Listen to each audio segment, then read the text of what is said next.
Almighty God, by whom alone kings reign and princes decree justice, and from whom alone cometh all counsel, wisdom, and understanding. We, thine unworthy servants, here gathered together in thy name, do most humbly beseech thee to send down thy heavenly wisdom from above, to direct and guide us in all our consultations. And grant that, we having thy fear always before our eyes, and laying aside all private interests, prejudices, and partial affections, the result of all our counsels may be to the glory of thy blessed name, the maintenance of true religion and justice, the safety, honor, and happiness of the king, the public weal, peace and tranquility of the island, and the uniting and knitting together of the hearts of all persons and estates within the same, in true Christian love and charity, one towards another, through Jesus Christ our Lord. Amen.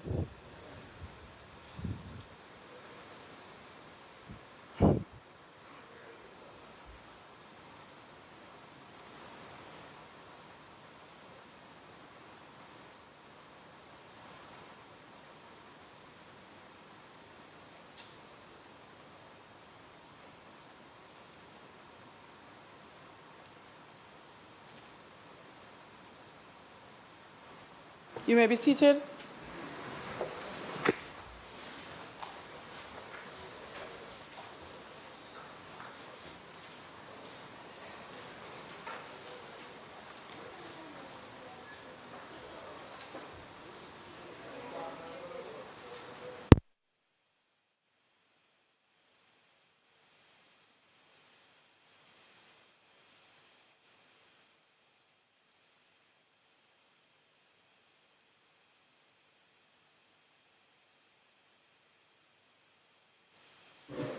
This honorable House now resumes its sitting.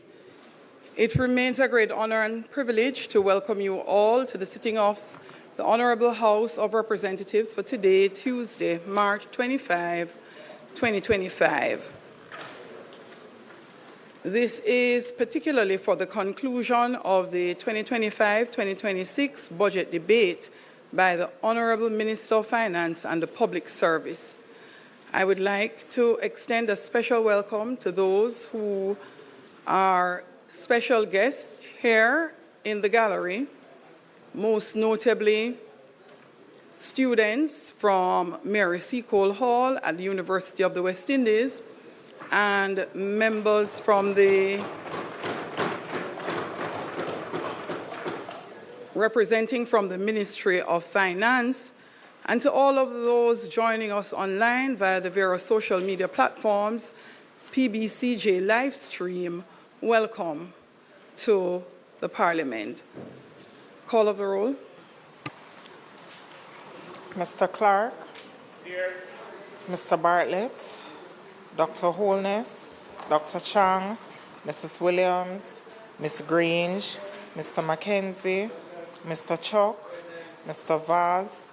Dr. Tufton, Mrs. Malahoo Fort, Mr. Green, Mr. Charles Jr., Mr. Matthew Samuda, Mr. Morgan, Mrs. Cuthbert Flynn, Mr. Main, Mr. Davis, Mr. Terry Long, Mr. Hutchinson, Mr. Witter, Dr. Dunn, Mr. Brown, Dr. Brown-Burke, Dr. Charles, Mr. Chin, Mr. Cousins, Ms. Crawford, Ms. Daly, Mrs. Dalrymple Filbert, Ms. Davis, Mr. Golding, Mr. Graham, Dr. Guy, Ms. Hamilton, Ms. Hannah, Mr. Enriquez, Mr. Henry, Mr. Hilton, Mr. Jackson, Mr. Lawrence,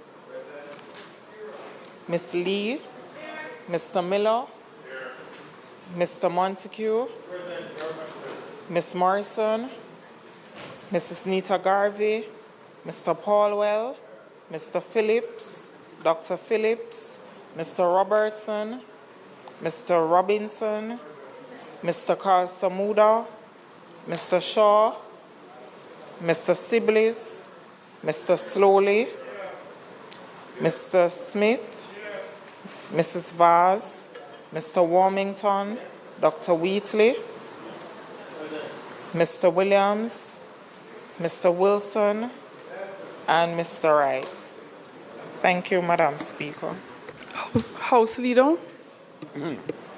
Madam Speaker, I'd like to join you in welcoming members to this very important sitting of the House today, when the primary activity will be the closing of the appropriations bill debate by the Minister of Finance and the Public Service.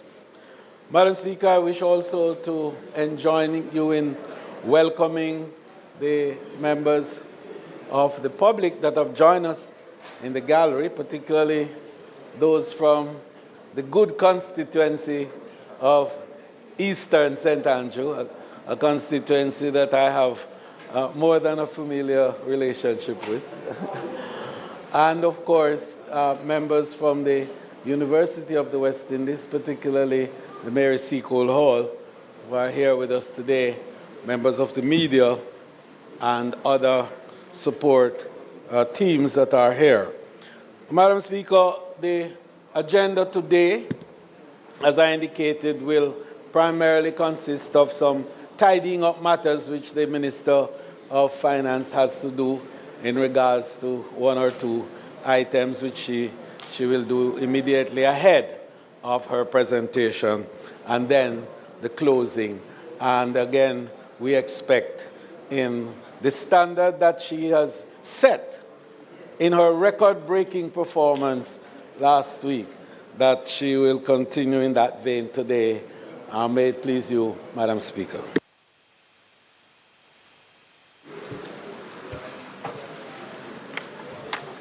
Thank you, House Leader. Statement by ministers. Announcements.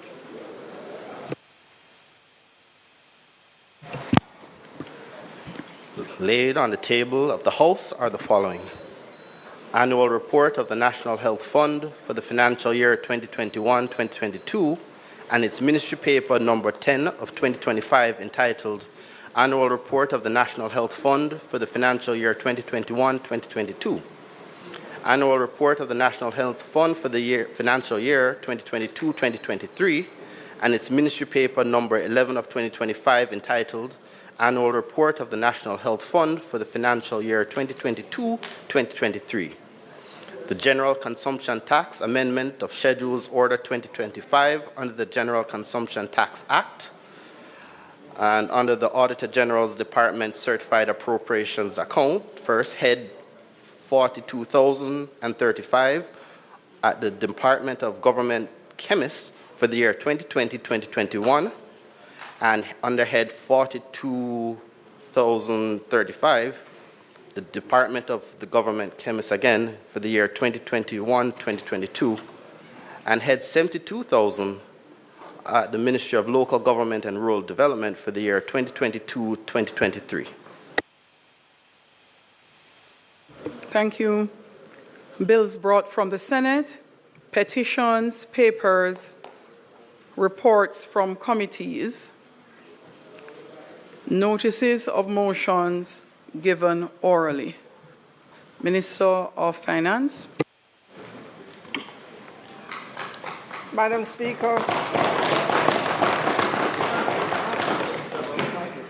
Madam Speaker, I beg to give notice that at the next meeting of the House, I will move to introduce and have read a first time a bill shortly entitled the Large-Scale Projects and Pioneer Industries Tax Relief Act 2025.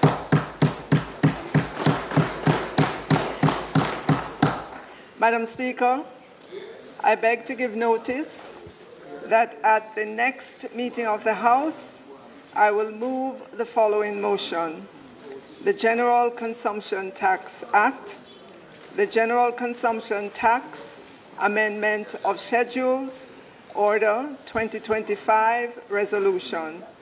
Whereas, by virtue of Section 61 of the General Consumption Tax Act, hereinafter referred to as the Act, the Minister may, by order published in the Gazette, amend the schedules to the Act.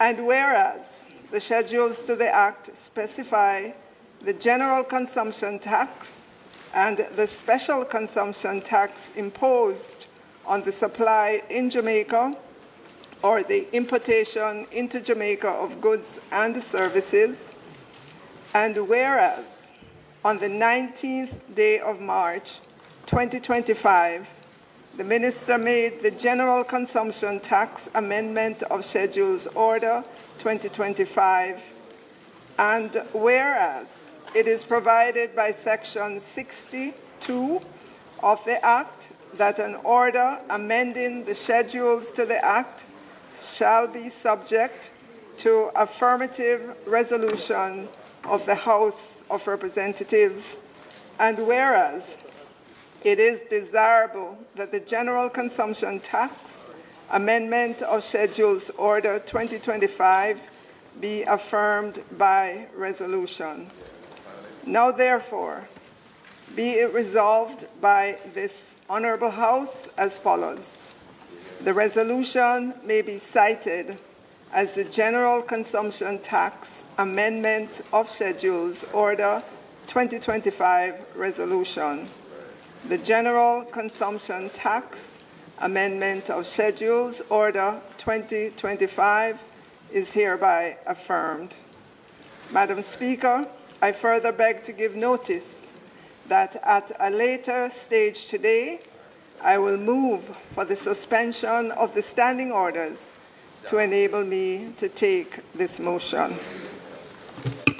Thank you, Minister. Questions and answers to questions. Motions that may be made at the commencement of public business requiring notice. Motions relating to the sitting of the House. Motions for leave to introduce bills. Presentation of bills without leave of the House. First obtained. Minister.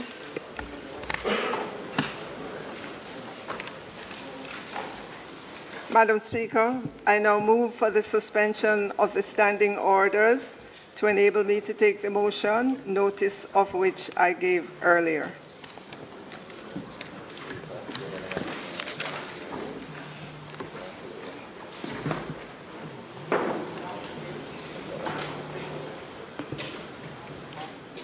Members, the question is that the standing orders be suspended to allow the Minister to take first reading of the bill. Those in favor? Those against? The ayes have it. That is as it relates to large-scale projects and Pioneer Industries Tax Relief Act 2025.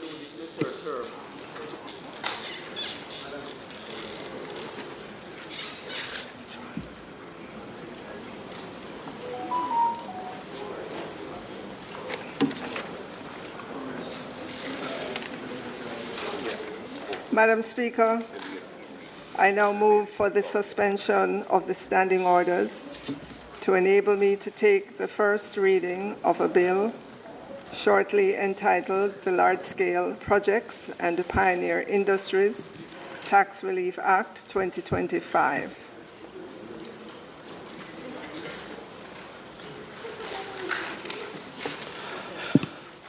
A bill shortly entitled the Large-Scale Projects and Pioneer Industries Tax Relief Act 2025, read a first time. Minister. Madam Speaker, I now move that a bill shortly entitled the Large-Scale Projects and Pioneer Industries Tax Relief Act 2025 be read a first time. Second. A second time. Sorry, be read a second time.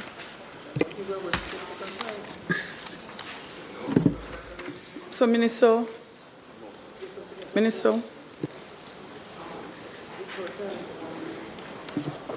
Marshall, a moment, please.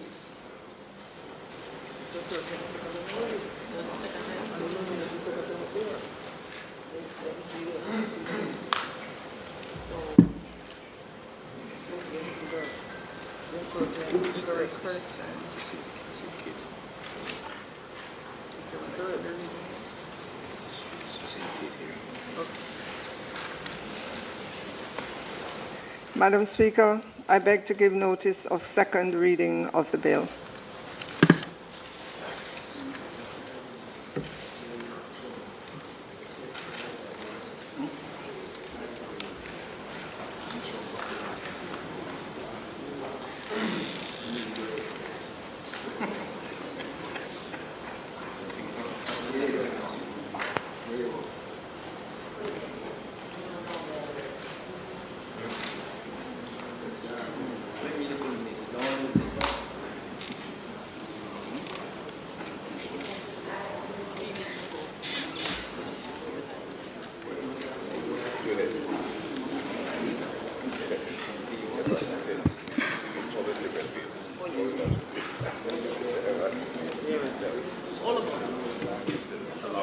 House Leader, Public Business.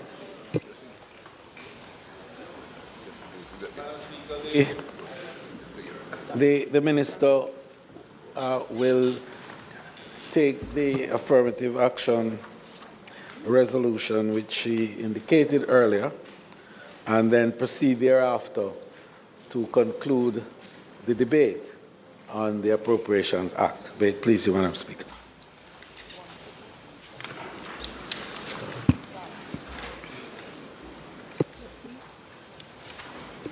Thank you, House Leader. Minister. Madam Speaker, I now move for the suspension of the standing orders to enable me to take the motion, notice of which I gave earlier. So, Minister, if that's okay, I will take the general consumption tax. The question is that the standing orders be suspended to enable the Minister to take the motion, notice of which she gave earlier. Those in favor? Aye. Those against? The ayes have it.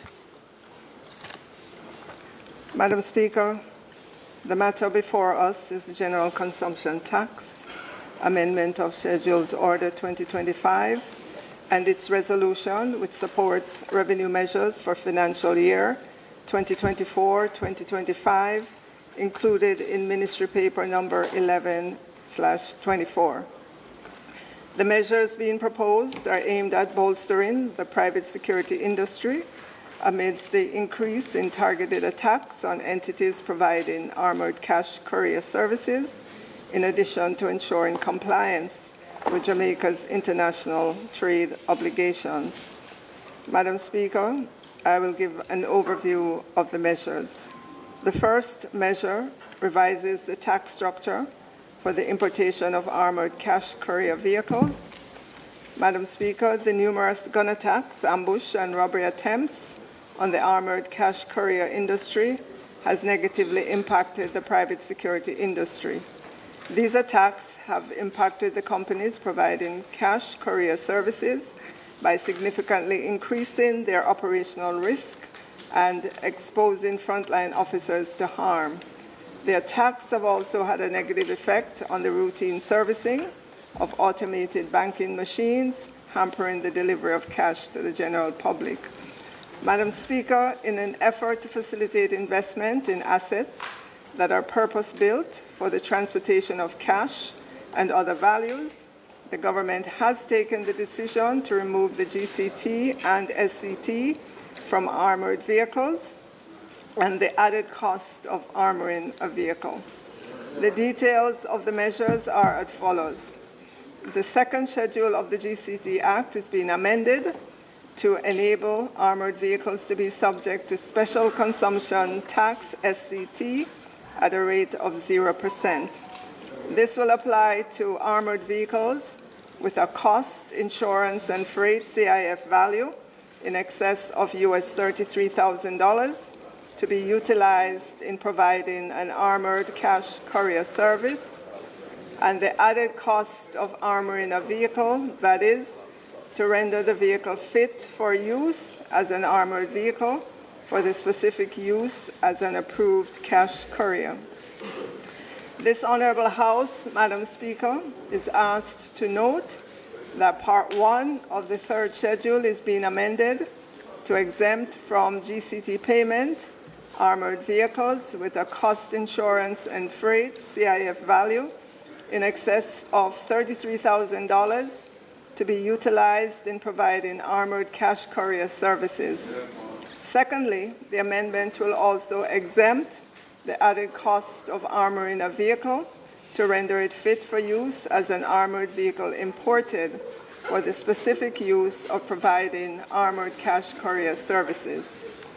Madam Speaker, the measure is intended to be temporary, and as such, the effective period for the relief is between April 1, 2024 to March 31, 2026. It is therefore being encouraged that entities engaged in the cash courier service utilize this period of GCT and SCT relief to upgrade their fleet and invest in purpose-built vehicles. Madam Speaker, I will now move to the second measure addressed by this order, which is the standardizing of Jamaica's general consumption tax, GCT treatment, on raw foodstuff. Madam Speaker, by virtue of Jamaica's membership to the World Trade Organization, WTO, the country is not allowed to implement internal tax measures designed to protect domestically produced products.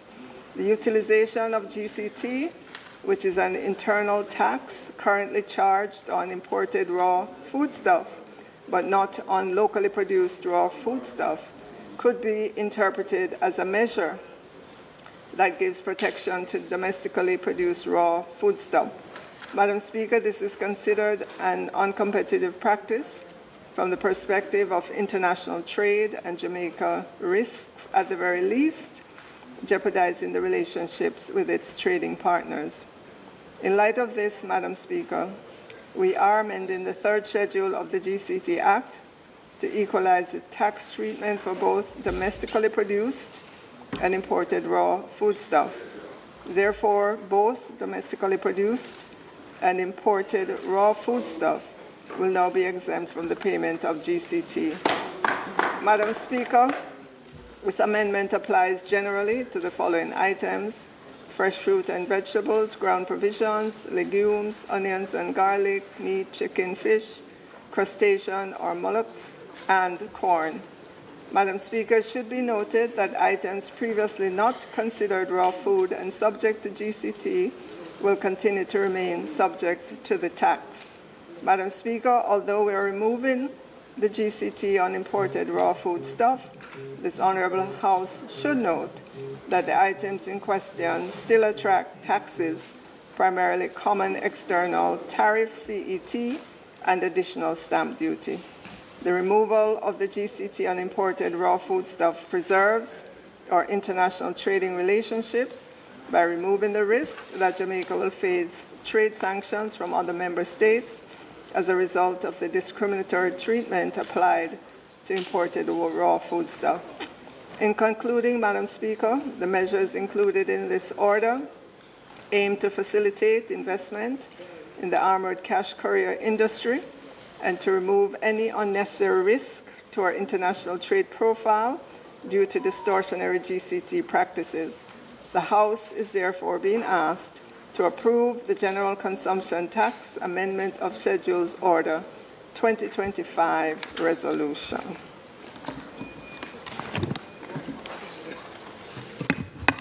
So, House Leader, response is that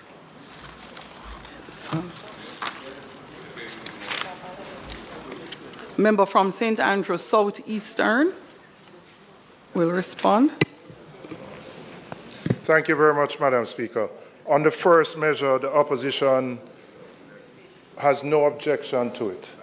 We recognize the importance of cash in our society, and we're fully aware of the number of incidents where cash courier companies have been attacked, people have been killed, and the impact that that has had on the ability of banks to restock their ATM machines and ensure that there's adequate cash. So any measure which facilitates those companies having more armored trucks is certainly something that we would support, and we do. Madam Speaker, on the second measure, we do have concerns about the removal of GCT on imported raw food items. My first question to the Minister, can you indicate which countries, if any, raised an objection to this? And did these objections take place within the ambit of the World Trade Organization, which has a process to deal with objections of this nature? And if you could indicate where within the process that objection got to and whether there was a resolution. I raise this because the removal of GCT on imported items has the potential to negatively impact the local agricultural sector. Notwithstanding what anybody wants to say, we know that developed countries subsidize their agricultural industry to an extent that we don't, very heavily. And while I assume there was some pressure brought on the government to undertake this measure, we operate, trade operates within a rules-based environment. So I want to know who raised the objection, where within the WTO process we got to, what was Jamaica's defense, whether the advice taken to remove the GCT was something done in consultation with the AG's department and other stakeholders, because we don't have a level playing field in this world, and we don't want to undertake measures which will negatively impact our local industry. I know this was introduced by your predecessor. We raised the concerns then. There really wasn't any satisfactory answer provided as to why we were being forced to take this measure. But now that we're here, I would like some answers on that particular issue.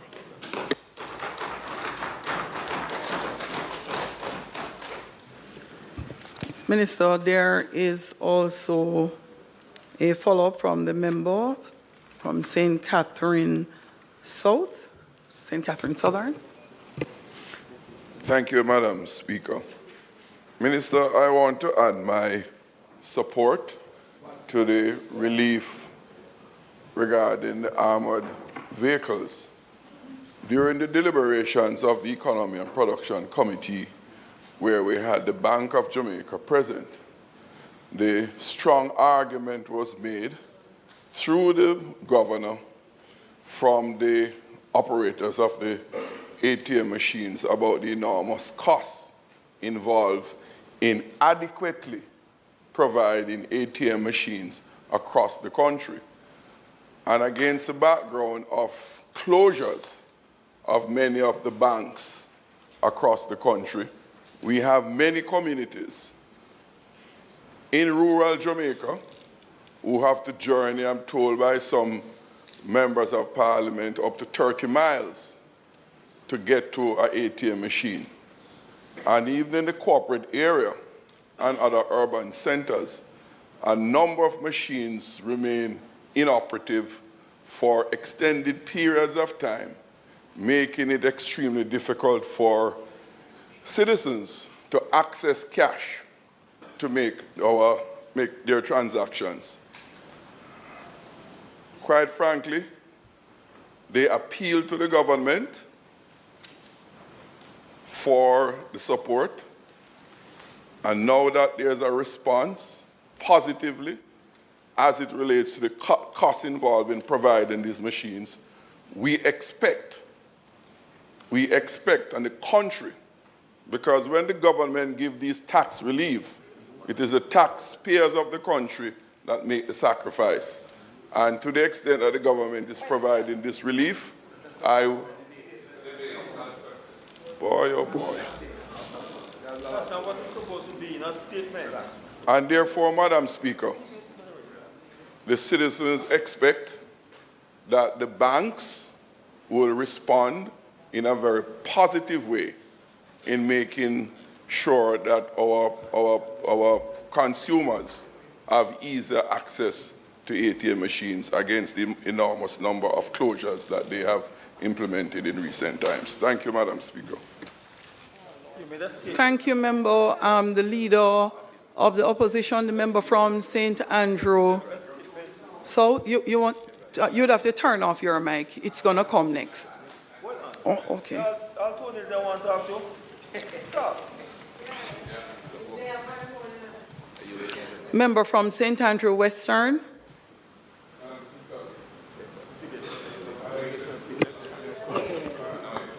Thank you, Madam Speaker. Madam Speaker, I'd like to, first of all, I support the measures on the Korea, and I want to adopt this sentiment attached by my colleague from St. Catherine South East. St. Catherine South. Madam Speaker, I want to address the situation as it regards the removal of GCT and agricultural item, including the listing contained in the resolution. Madam Speaker, I can hardly think of a worse time that we'd want to bring this resolution, because the rules in the WTO have been totally upended. The rules affecting trade in the WTO has been totally upended, creating an environment now where developing countries are put at a distinct disadvantage, and small developing countries an even worse disadvantage. The reality is that the rules-based system we agreed to because there was some equity in it for the developing countries. That has now been turned on its head by current policies, trade policies, and measures being adopted by developed countries. In addition to the built-in subsidies and the blue box, green box, yellow box arrangements in agriculture, the imposition of tariff at this point of time has meant that any consideration that we may have had in terms of working with the rules to phase out some of these measures that we have imposed, I think we now have to consider that these are now protective measures in light of what is emerging, what is evolving in terms of trade policies in being imposed in developed countries. I believe, Madam Speaker, that the timing of this could not be any worse. It cannot be any worse because the impact on our local sector is real and damaging. And it further puts us at a disadvantage by this removal of the tariff at a time when tariff is being imposed. And not only tariff, my understanding is that it's tariff and other measures are being imposed. And so, Madam Speaker, I would strongly urge the Minister to reconsider this particular set of measures. Reconsider them because it will further put the agricultural sector at a further disadvantage. The timing of it is simply, we have yet to understand the full extent of the measures that are being proposed and what are the implications for our economy in general and the agricultural sector in particular.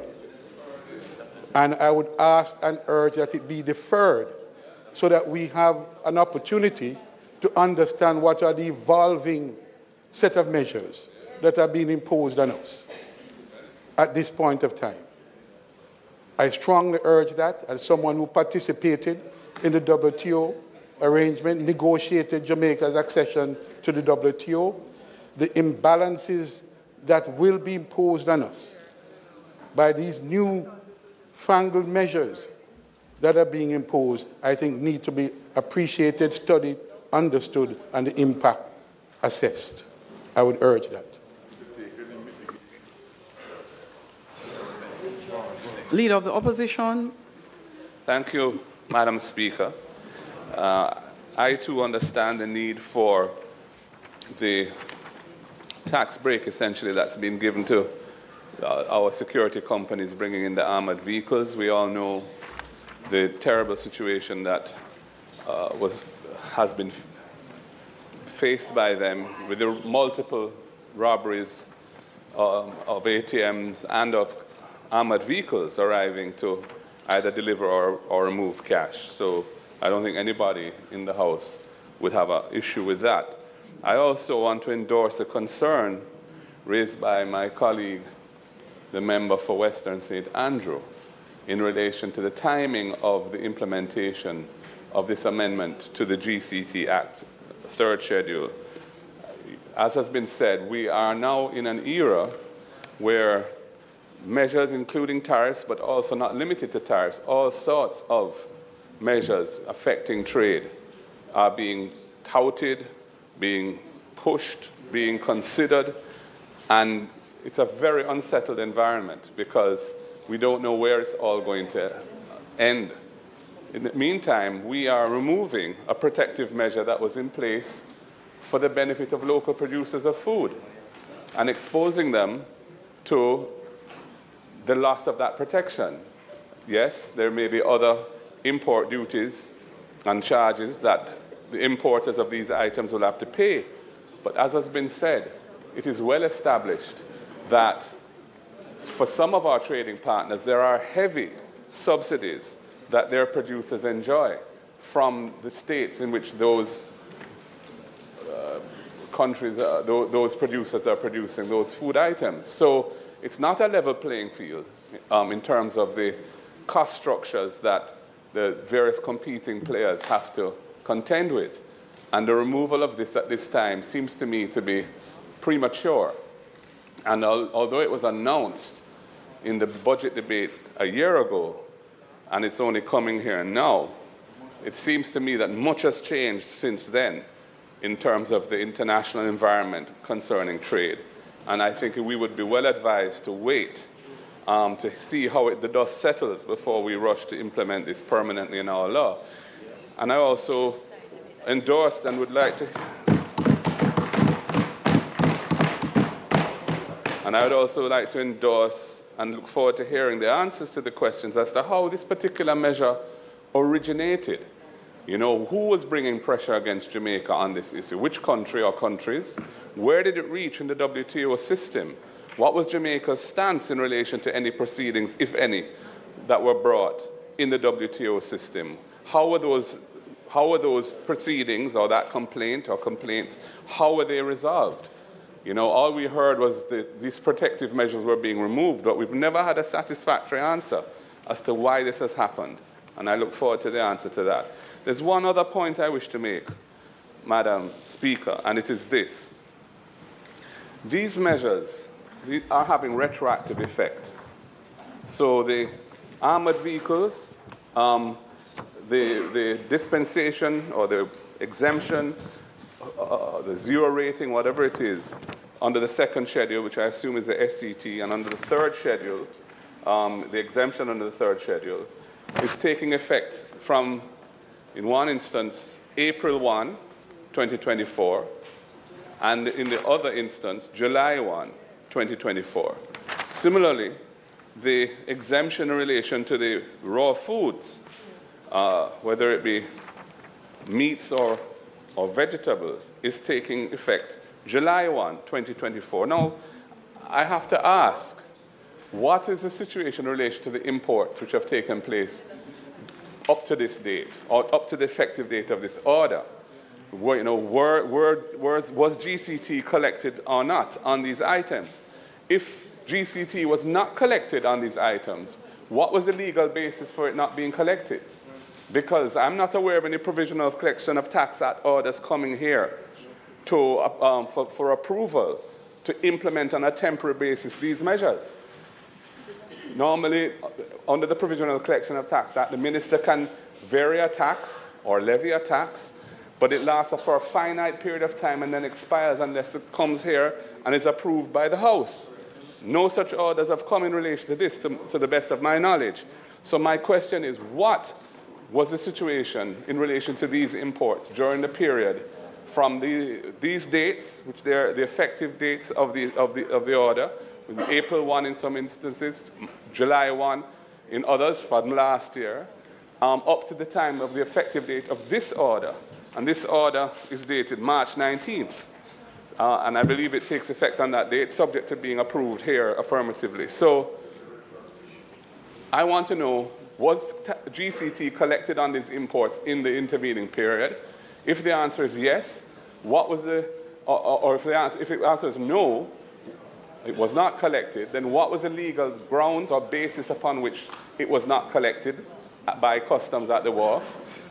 And if it was collected, with this measure now taking effect retroactively, what is going to happen to the revenue that was collected? Are we now exposed to having to refund these people for the GCT that was paid on these imports?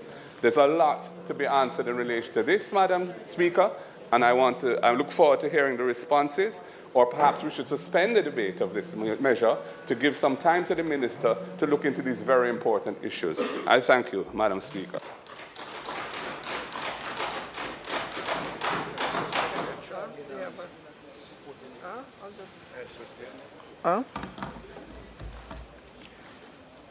Madam Speaker. Minister Mike.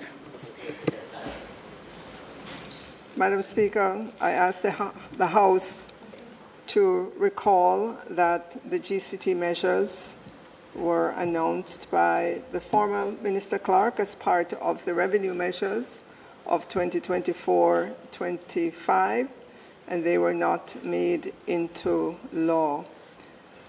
It is my understanding as well, with regards to specific countries that object. I understand from our technical persons that all of this happened when Jamaica was doing the review of our trade policy, and this came up by the reviewer.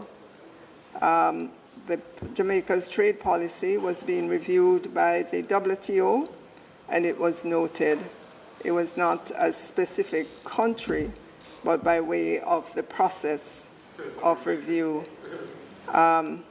The UK and the EU asked that we correct all measures inconsistent with our WTO obligations, and this happened in 2024.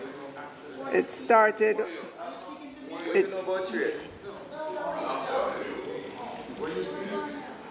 So it started, Madam Speaker, with the WTO reviewer in November of 2023, and UK and EU comments occurred in July, August of 2024. Madam Speaker, there are some other questions that the members asked. In order to get those responses, Madam Speaker, I'm going to ask that the debate be suspended until further notice. Thank you, Madam Speaker. Thank you, Minister. Appreciated. Minister?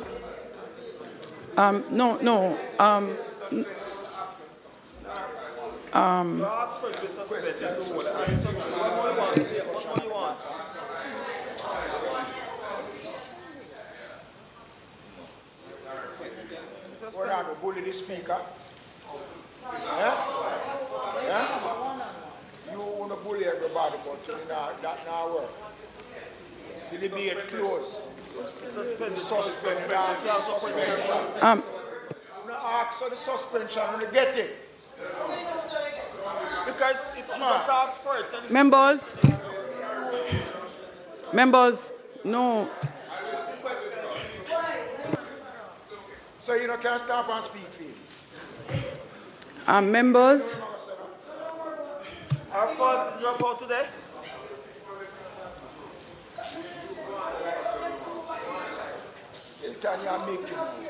Members, the question is that the debate be suspended at this time. Those in favor? Those against? The ayes have it. Minister? We have some context. What's this about? I'll tell you nothing.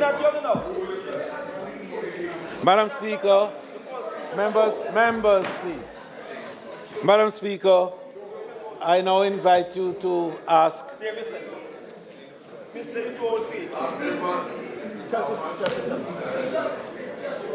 Members, please. Members. Madam Speaker, I now invite you to ask the Minister of Finance and Planning and member for St. Andrew Eastern to close the debate on the Appropriations Act. May it please you, Madam Speaker. Thank you, House Leader. The Honorable Fayval Williams, MP, Minister of Finance and the Public Service, will now close the debate.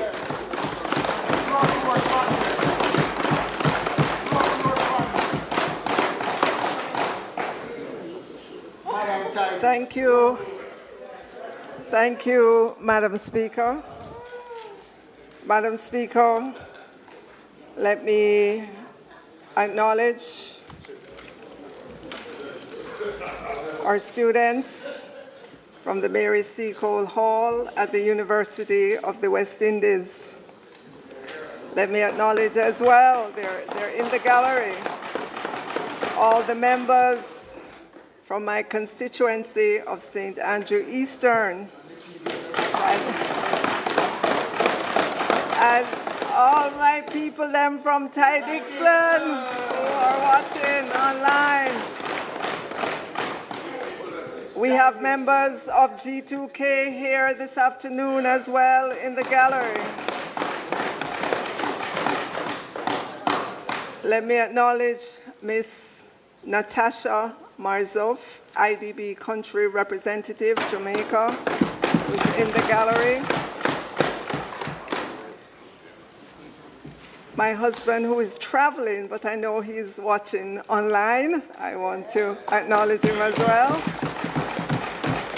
All my colleagues here in the House, my friends and family, my counselor from St. Andrew Eastern, members of the media, thank you, as always, for carrying the good news about this government. Madam Speaker, I want to pause to acknowledge the media persons who traveled over hills and valleys to go to Ty Dixon to check out the district where we come from.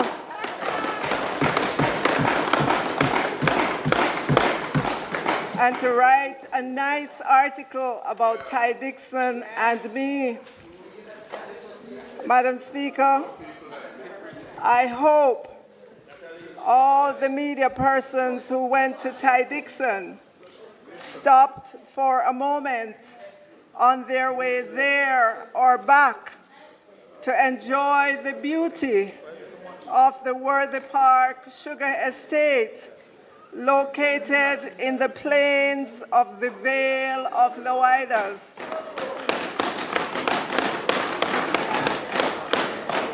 With its unending acres of sugarcane as far into the horizon as you can look.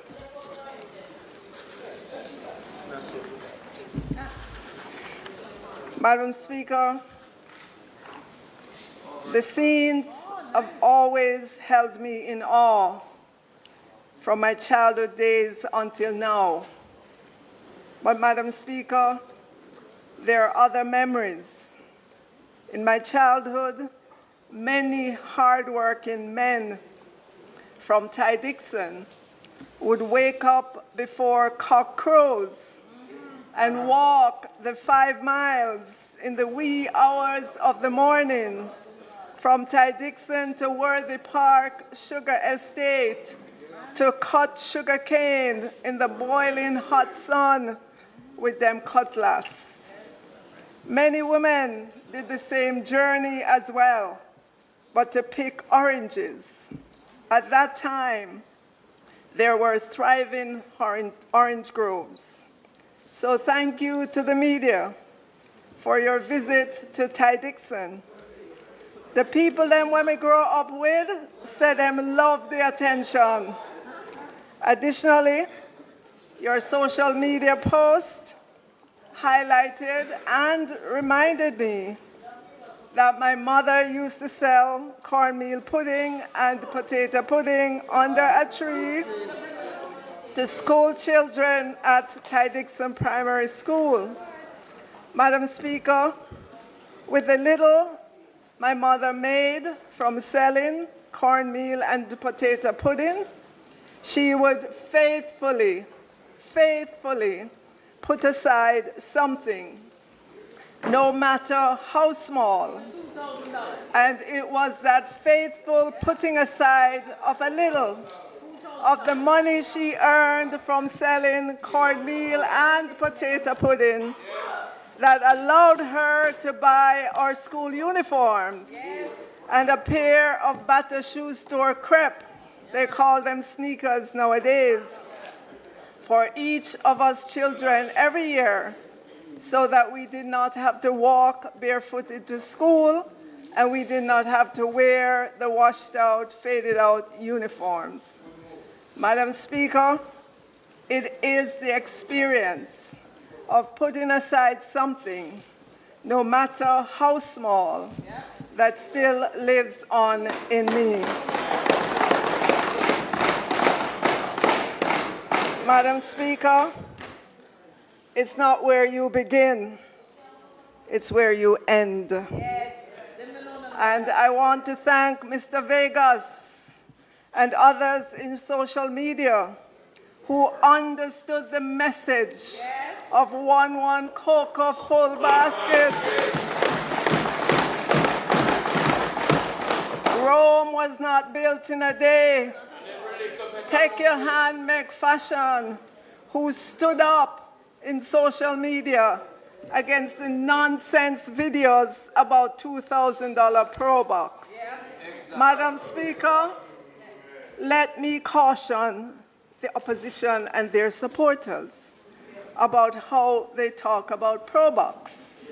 Currently, there are 23,423 Pro Box vehicle owners in Jamaica. So be very careful that you don't disrespect Pro Box. Be very careful. Be very careful. Be very careful that you don't disrespect Pro Box, which is made by Toyota, the largest car manufacturer in the world. Minister, it would appear that the members would like to be here until 9 o'clock tonight. Madam Speaker. Please allow the minister to present uninterrupted. Madam Speaker, it is a vehicle that has been around for 20 years and has been a resounding commercial success for Toyota. It is fuel efficient and has very good aftermarket value. So be careful how you speak about Pro Box. Madam Speaker, it's not where you begin, it's where you end. It's not where you start, it's where you finish. Madam Speaker, we've come to the closing hour of the budget debate for fiscal year 2025-26.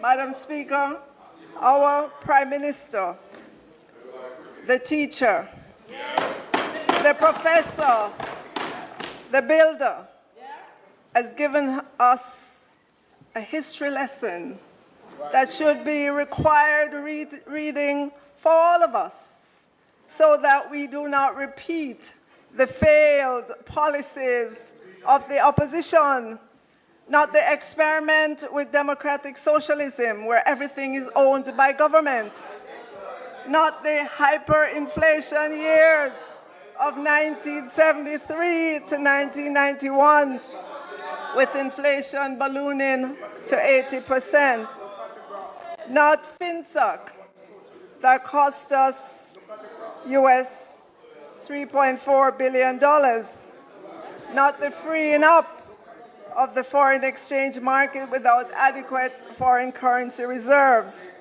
Madam Speaker, those are only some of the failed policies when the opposition was in government that are still reverberating today, meaning the impact of the failed policies are continuing and still have serious negative effects.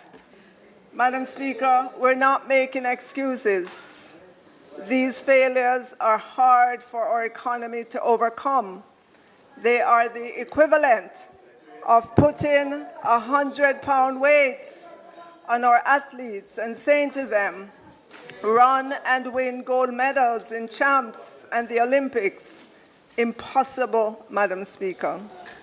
So, Madam Speaker, when we remind people about history and the failed policies of the opposition when they were in government, it is to help them to understand that we have not totally freed our economy of the drag on GDP growth that those failed policies still have up to today.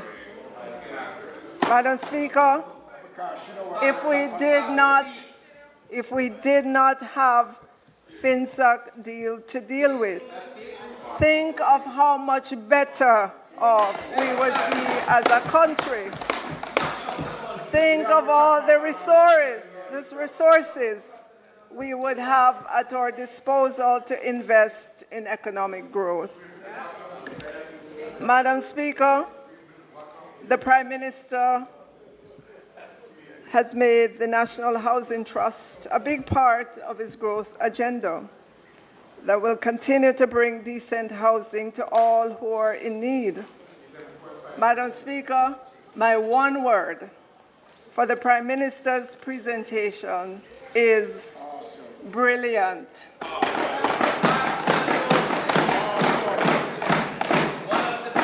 From beginning to end, brilliant. Madam Speaker, the spokesman on finance put forward promises. Madam Speaker, the spokesman on finance put forward promises, but no costing. The leader of the opposition put forward more promises as well, but no costing. They also came with their recounting of history. Sadly, Madam Speaker, it did not include FinSAC and the long-lasting drag that the homegrown financial sector collapse has had on the Jamaican economy, even to this day.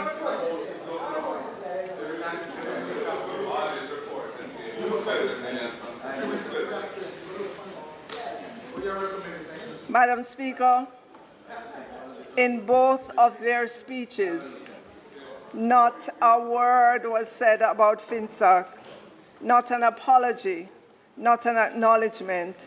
It was as if FinSAC never happened. Madam Speaker,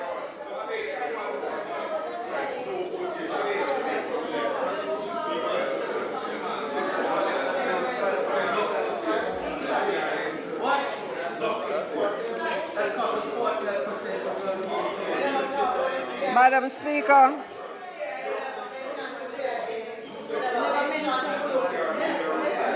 Madam Speaker, Members,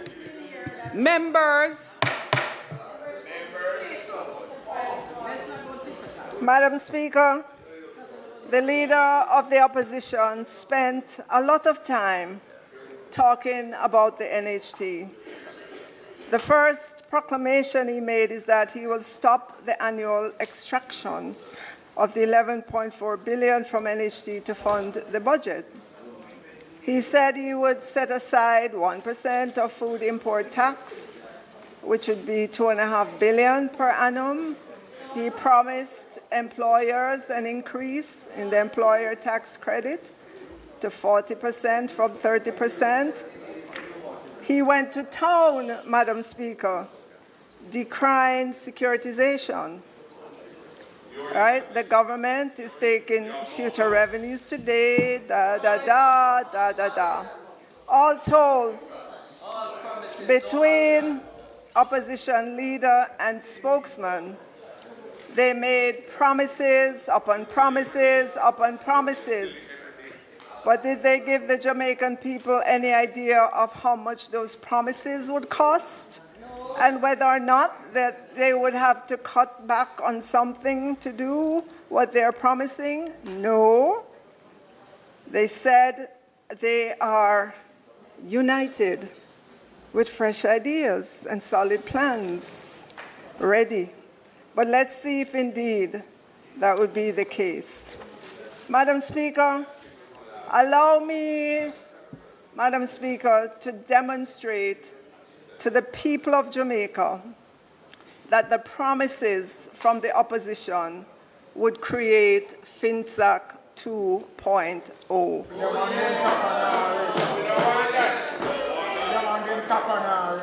You see, Madam Speaker, the opposition put forward a lot of words with few figures.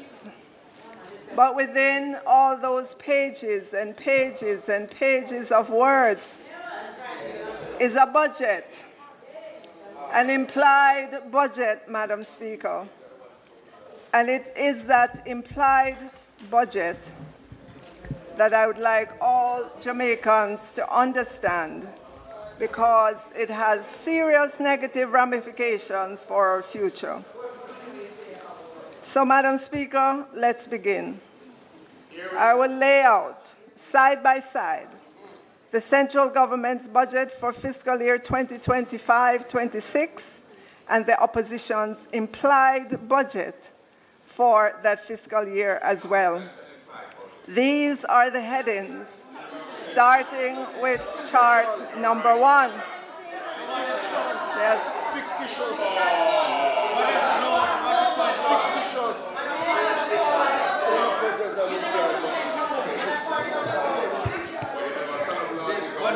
Madam Speaker, I rise.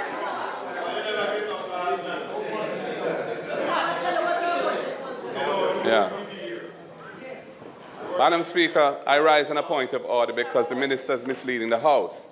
We did not present an implied budget for the coming fiscal year. We presented our proposals, our policy commitments for the next PNP government. And we have never said that they will be implemented in the current fiscal year. They are...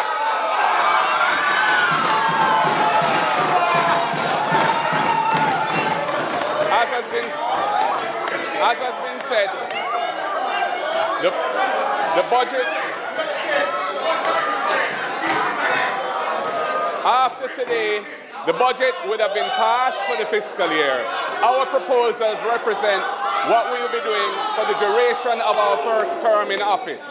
And that is what we were saying. And they will all operate within the current fiscal rules. Stop misleading the House. We are misleading. Dismiss it. That is no point of order. Turn on our mic. A point of disorder. Julia. Julia.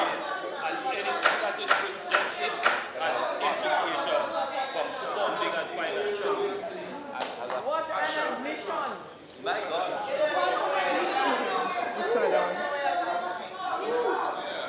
Minister, you may sit for a little until the House is ready.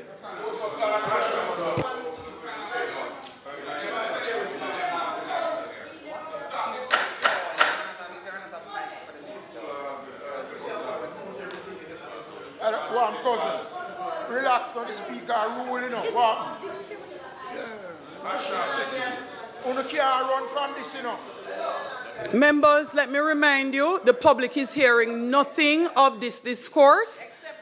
Nothing of this discourse. If you're not on the mic, you're not being heard. So could we allow the Minister of Finance to conclude or to close the debate? Minister of Finance.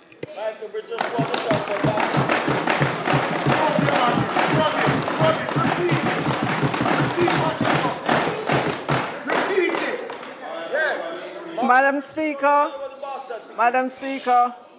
This is a budget debate. And anything you put forward has fiscal implications. So, Madam Speaker, because I was interrupted, let me start again. Madam Speaker, allow me to demonstrate to the people of Jamaica that the promises from the opposition will create FinSAC 2.0.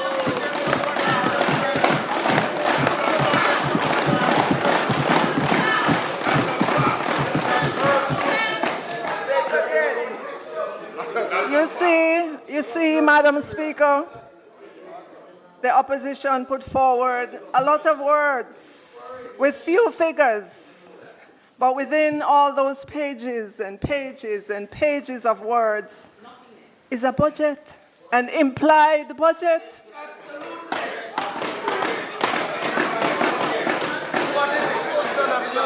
Madam Speaker,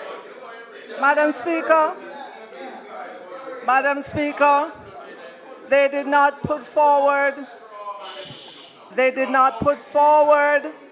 Madam Speaker, they did not put forward an explicit budget, but they put forward ideas. And those ideas can be costed, and they should have been costed and made into a budget.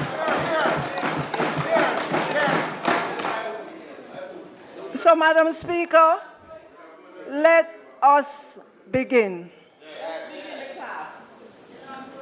Again, I will lay out side by side with the central government's budget for fiscal year 2025-26 and the opposition's implied budget for the fiscal year 2025-26 as well. So, Madam Speaker, as I indicated last week, the tax revenue that the central government is projecting, Madam Speaker, I do need some protection from the noisy gallery over there.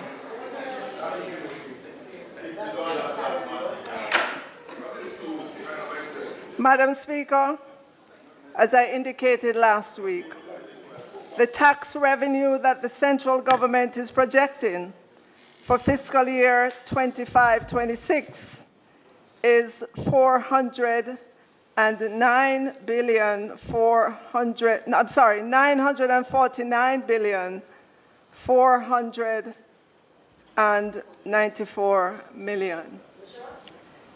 This is represented on the screen, chart number 2. The opposition did not have any objection to that figure. They didn't put forward any opinion as to whether or not that revenue figure is too high or too low. So I'm taking that as an implied acceptance.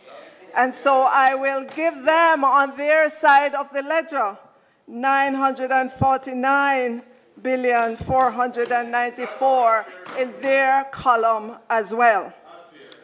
Our tax revenues represent a 5.9% increase over what we collected for fiscal year 2024-25. That is coming to a close. That's a little bit above inflation, no wild assumptions, plus, Madam Speaker, we already subtracted all the give-ups in that figure. It's not to come. We took it out of the revenue projections already. And that cost was $9.2 billion. That's the cost of the good news that we presented, yes. So, Madam Speaker, I'm going to add that back to the opposition's column because, to be fair, those were our give-ups, not theirs, right? So we're going to put it back there. Right. Those are right. So we put it back. We put it back on their side of the ledger, right? Yes. So, in the next chart, we move on to the next line item in the budget, non-tax revenues. These non-tax revenues, Madam Speaker, they include the 11.4 billion from NHT. They include asset sales, any share sales, for example, Trans-Jamaica. This is also where we put distributions from public bodies. And this would be where we have securitizations. They don't like that, so they can't get it. No, Madam Speaker, do you remember how the opposition leader declared that he would stop extracting the 11.4 from NHT, and that securitization is us taking revenues from the future to spend in the present, and something about, and you know, yes. Well, Madam Speaker, we cannot put any revenues from that in their column. Right, nothing. We would offend them if we did. So nothing there, Madam Speaker. So we move on to the next, item, the bauxite levy. Madam Speaker, we are projecting to receive $812 million in bauxite levy. And we will put that same amount, bauxite levy, on their side of the ledger as well. I know the opposition loves bauxite levy.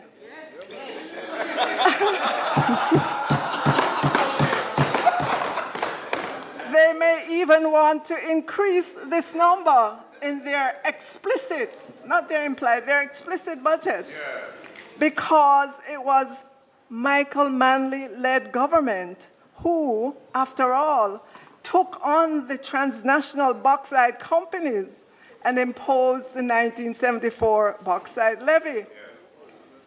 So they have a history with levies.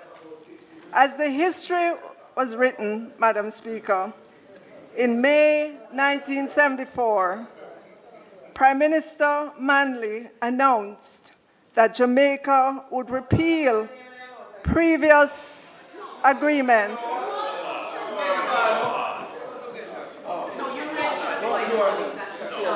Madam Speaker, as the history was written, in May 1974, Prime Minister Michael Manley announced that Jamaica would repeal previous agreements with the bauxite companies and impose a production levy on all bauxite either exported from or processed in Jamaica.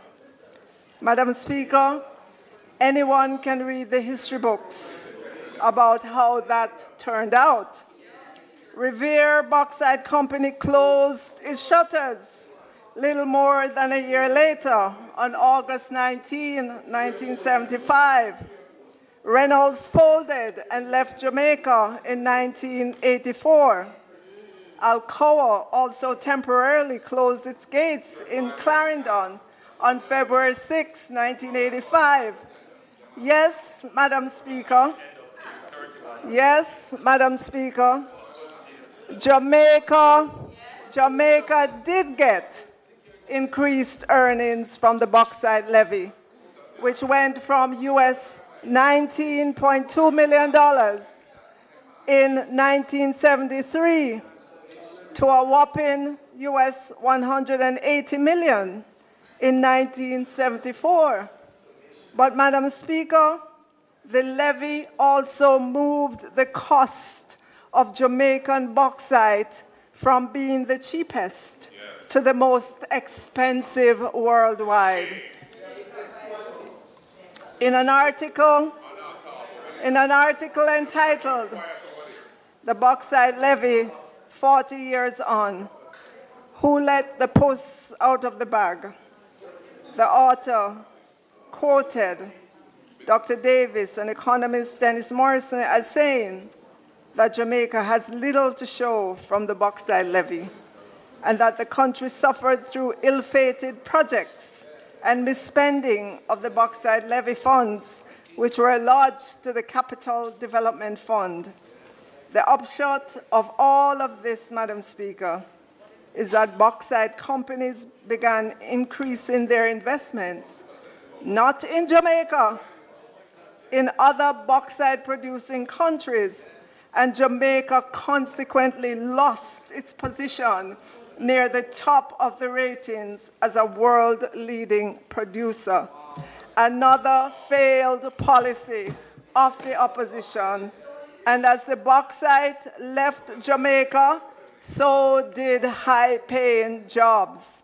The opposition spokesman has some nerve, Madam Speaker, talking about low-paying jobs now. It's your government failed policy that sent the high-paying jobs in the bauxite industry packing. But, Madam Speaker, I digressed. Let me get back to the implied budget of the opposition. All right, so the next line item is capital revenue. We are phasing out this line, so there's no money there because it's incorporated elsewhere in the budget. So we move on to the next line, which is grants. We're projecting to receive $5.9 billion, call it $6 billion in grants. We will put that on the ledger of the opposition as well. So those are the revenue items, Madam Speaker. On our side, we expect to see revenue and grants of $1 trillion, 96 billion, and 83 million. On the opposition side of the ledger, they have an implied budget of implied revenue of 965 billion, 443 million, because they don't want any securitization or NHD contribution or other non-recurring revenues. They especially don't like securitization. And they figure, Madam Speaker, if they speak badly against securitization over and over and over and over again, Jamaicans will begin to think it's a bad thing, because after all, the leader of the opposition was a partner in a very big financial sector company, and so he must know a thing or two about securitization. And if he says he doesn't like securitization, then Jamaicans probably would conclude that something is wrong with securitization. But I want to say to Jamaicans, there is nothing wrong with securitization. The global securitized market is massive, nearly US 13 trillion. Research shows that 73% of residential mortgage debt is funded by securitization. 16% of auto loans are funded by securitization. 27% of commercial real estate debt is funded by securitization. 7% of credit card debt is funded by securitization. 8% of student loans are funded by securitization. 40% of multifamily debt is funded by securitization. 1 trillion of corporate borrowing is funded by securitization. The securitization market, while having roots in the late 18th century, with debt securitization, was modernized with the structured financing of mortgage pools in the 1970s and has grown significantly since then. So, Madam Speaker, I believe the opposition leader can stop now trying to drum all the negatives into the heads of Jamaicans about securitization. House Leader, the member's time for speaking has expired. Madam Speaker, the member's time for speaking having been expired, I beg to move that the minister be granted sufficient time to allow for the completion of her presentation. May it please you, Madam Speaker. Thanks, House Leader. The question is that the minister be allowed sufficient time to complete. Those in favor? Aye. Those against? The ayes have it. Minister. Thank you, Madam Speaker. Madam Speaker, we now move to the costing of the give-ups, the promises the opposition announced. So, Madam Speaker, the spokesman on finance said that they would pay back the asset tax that is levied on the financial sector in 5 payments. So first, Madam Speaker, the spokesman on finance will have to stop taking the asset tax before he can start paying back for what was taken. Otherwise, he would never finish paying back.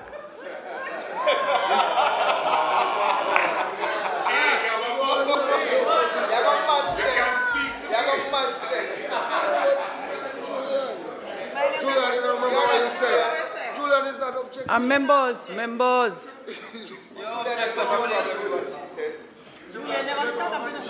A point of order. The member for South East St. Andrew said nothing about giving back asset tax. He talked about phasing out the tax over 5 years, not giving back the revenue already collected in 1 year. The minister is again misleading the House, and she must stop doing it. On securitization, I never said that securitization is in itself wrong. I said the use of the proceeds to fund the recurrent budget, using future revenue to meet today's expenses is what is wrong. And she's again misrepresenting the position. So, Leader of the Opposition, members, please, Leader of the Opposition, I hope you will appreciate that this is not a cross debate. And members, I am ruling, and the ruling stands. So, Opposition Leader, you have been allowed the leeway to rise on a point of order twice to offer some clarification to what was said. Members,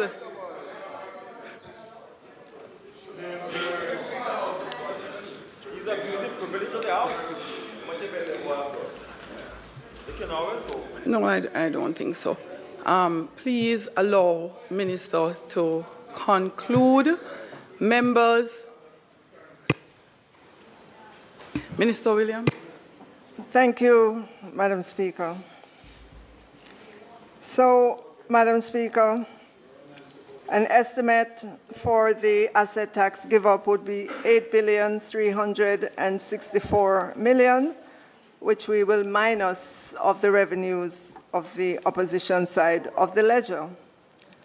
Additionally, the opposition said they would not require any corporate taxes from MSMEs for 3 years. Madam Speaker, that's a give-up of $11.4 billion. Not for 3 years, in the first year, Madam Speaker. So we take that off of their ledger as well. The opposition also said they would take 1% of the taxes on the food import bill to put into a fund, so that would not be available for the central government's budget. And their own estimate is $2.5 billion. So we have to minus that off on their side of the ledger. And I have no quarrel with that figure. The opposition also said that they would increase the employer tax credit from 30% to 40% of tax chargeable. The cost.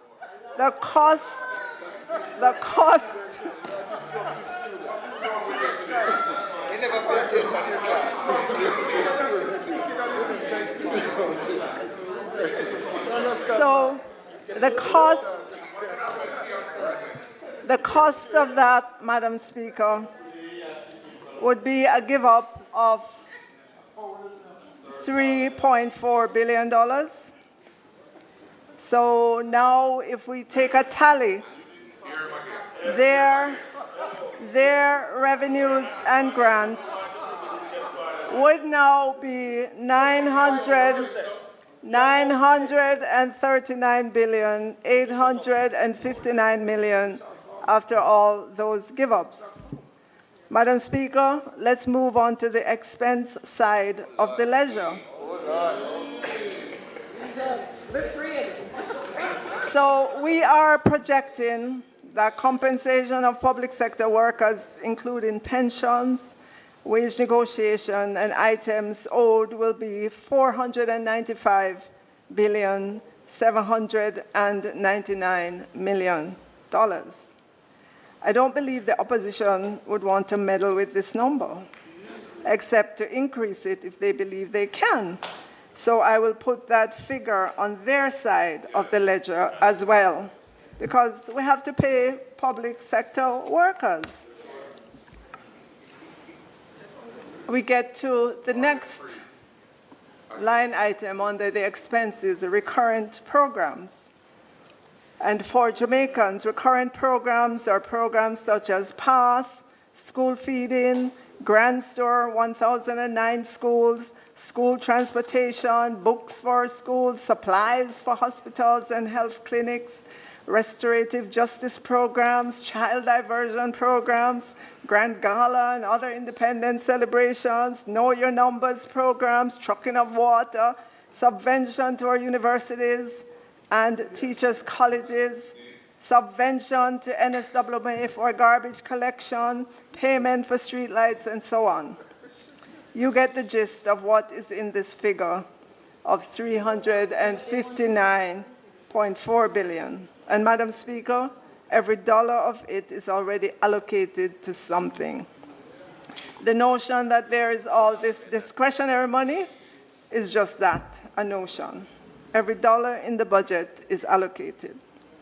The opposition would be free to look at these programs and decide which ones they are not doing or which ones they will cut back on because those are the only decisions that are available. So in the meantime, we put the $359.4 billion on the side of the ledger for the opposition as well. So we move to capital spending. We're estimating that we will spend $62.6 billion, Madam Speaker.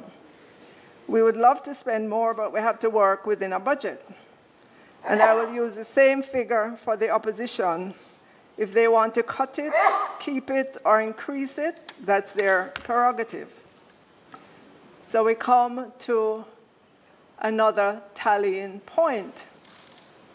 You will notice, Madam Speaker, on the government side, after paying public sector workers and recurrent and capital programs, not including interest on the debt and amortization, we have $178,313,000,000 left. The opposition has $22,088,000,000 left. But wait, Madam Speaker, there is still a long list of other goodies that the opposition promised. Yes, yes.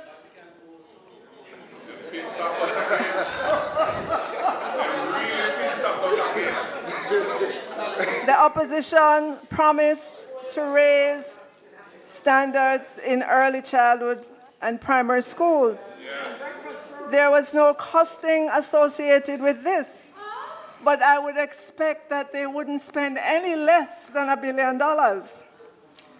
The opposition promised a daily lunch meal at primary and secondary for all children who need it.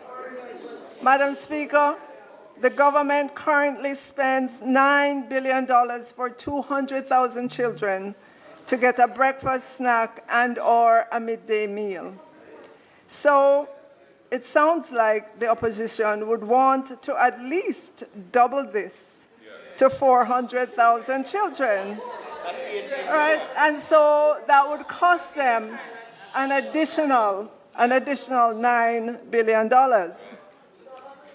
The opposition also promised a daily breakfast, but they said thereafter. And so I take that to mean in the next fiscal year, so I don't have anything projected there for that. Yes.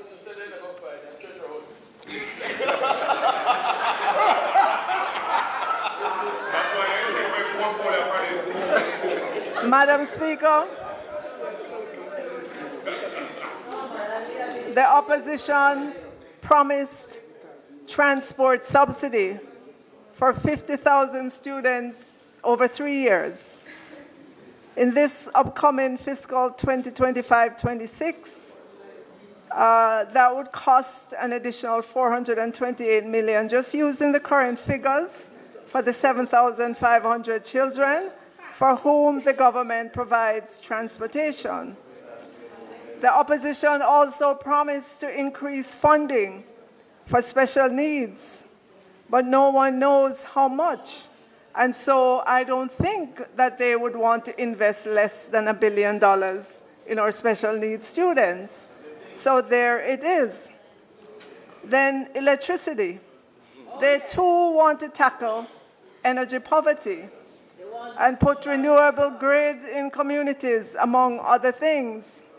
No cost was associated with this, but I'm going to put $2 billion because when we announced our $1 billion prepaid meter, house wiring and inspection, and $4,000 credit per month program, the opposition said it was not enough.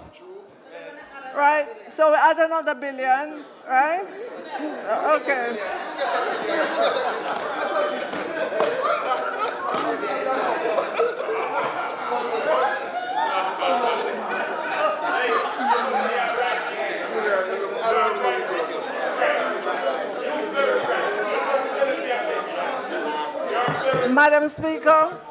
Madam Speaker, the opposition explicitly said that they would give $1 billion to the creative industry. So that is on the side of their ledger as well. Now this one, Madam Speaker, one full scholarship for a university degree per family. Madam Speaker, I had to get out my Excel spreadsheet to do this one. And so if you'll put the chart up for the one full scholarship per family. So, Madam Speaker, the number of households in Jamaica are, well, it's 967,000. And when you read the literature, household is used as a proxy for families. So you can assume, you can correctly use this as 967,000 families in Jamaica. The number of students graduating from high school yearly is 35,000 students. And when you compare 35,000 to 967,000, you can pretty much see that there's a student coming from, families all across Jamaica. So, Madam Speaker, I made the assumption that the cost of tertiary per year is $900,000. I am sure I am underestimating. I am sure I am underestimating the cost of tertiary. But anyways, Madam Speaker, every student graduating from high school would want a full scholarship. It's all right. Yes. You make university education all right. And if you just take those figures, 900,000 times 35,000 students, because there's no student that's going to go to student loan to go get a loan, not when they can get a full scholarship, or they can get a full scholarship per family. Well, we have 967,000 families in Jamaica, so you must can get 35,000 one from them.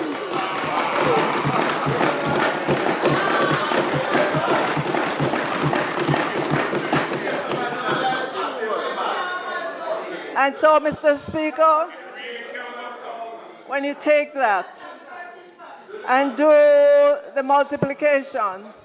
You know, other than saying one per family, Madam Speaker, there were no other stipulations, nothing.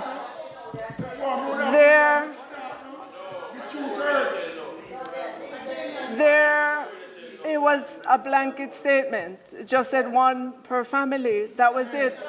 When the Prime Minister at our party's conference in November last year, when he announced that he was going to give $20,000 to persons who were not, collecting any benefit from the government, he gave conditions. He said that they would have to be registered at the Ministry of Labor and Social Security, who would vet them, and so on. So he gave conditions. There were no conditions other than one per family to this promise. So, Madam Speaker, I did this calculation more than once. I did it more than once to assure myself that it was correct. You're talking about $31.5 billion annually, Madam Speaker. The opposition also promised to match the cost that companies invest in their employees. And again, Madam Speaker, you can do the calculation there because the data exists. On average, employers pay about $954 per worker. Average training hours, 57 for the year. We know what the employed labor force is, and we can, just take a percentage of that gets trained annually, maybe about 7% or so. The total spend on training would be about $5.1 billion, and since the opposition would fund 50%, that's $2.6 billion. The opposition said that they would match. Match means you give the companies money. Where would they get the money from? Isn't it the consolidated fund to invest in their employees? I don't know if they didn't know what match meant. But if I was an employer and the government says that they're going to match what I spend, I'd be expecting a check from the government. Okay. All right, so that's $2.6 billion, Madam Speaker. Madam Speaker, the opposition also said that they would remove all taxes on laptops and tablets for students and teachers. Madam Speaker, I'm not one to boast, but this government, this Prime Minister Andrew Holness-led government, has invested $8.2 billion in tablets, laptops,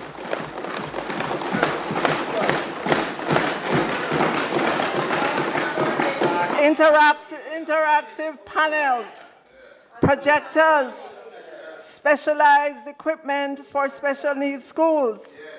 And Madam Speaker, at least $1 billion is committed annually towards funding our technology in education policy.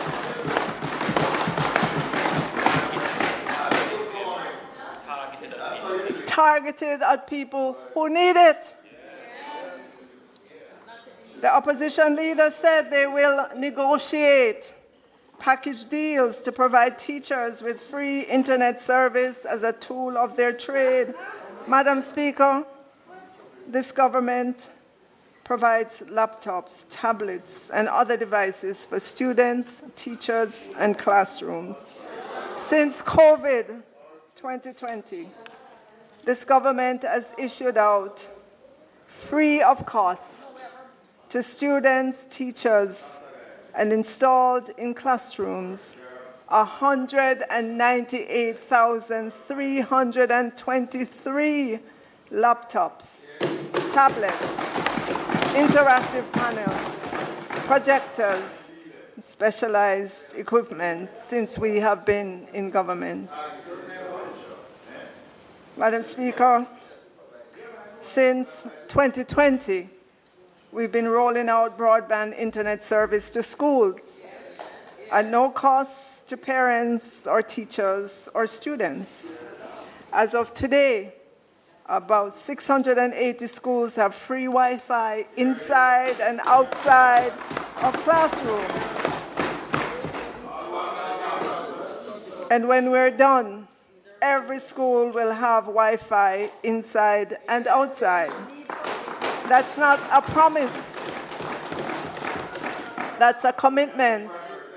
And we back it up with an annual allocation year in, year out.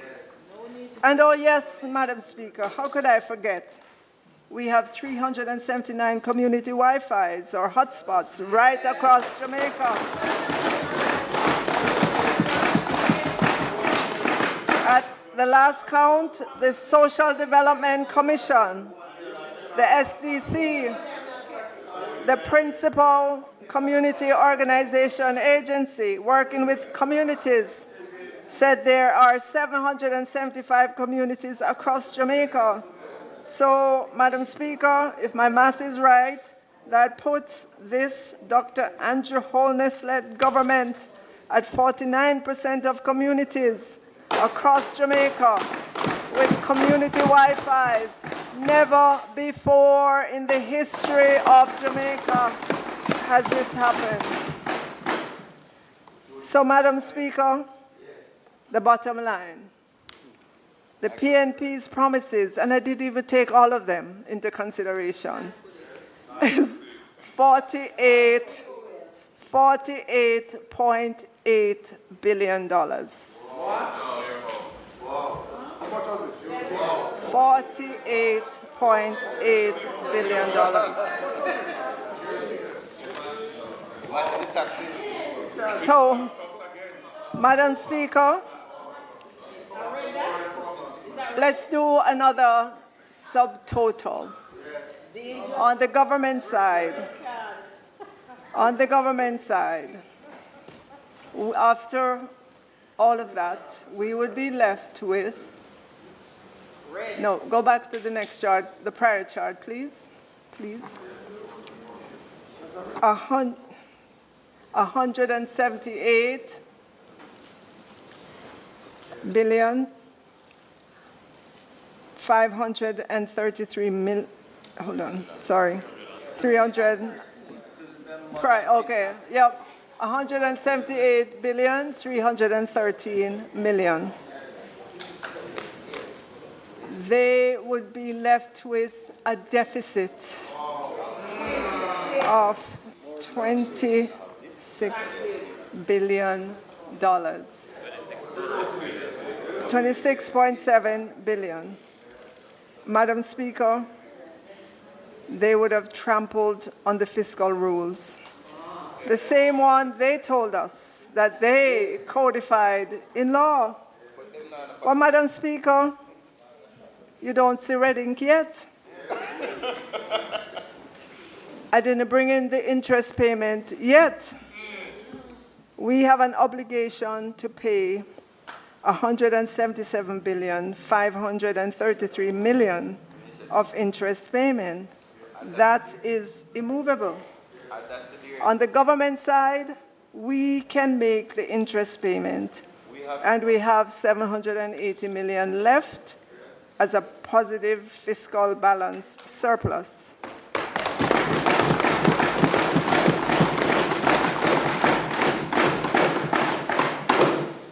A small one, as I said when I opened the debate, but a surplus. And it sure beats the many years of deficit spending, that the opposition had when they were in government. Importantly, Madam Speaker, with our budget, we can go to the financial markets and borrow to refinance the $162,746 million of debt that will come due during the upcoming fiscal year. We project that we will be able to borrow a little less than what is coming due. On the opposition side, Madam Speaker, their implied budget cannot meet the interest payment.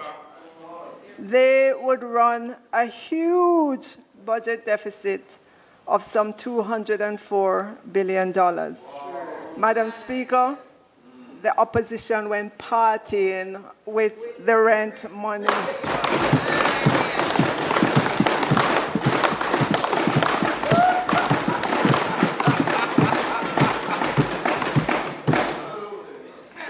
Madam Speaker, if they cannot make the interest payment, they certainly cannot go to the financial market to refinance the $162,746 billion of debt that is due.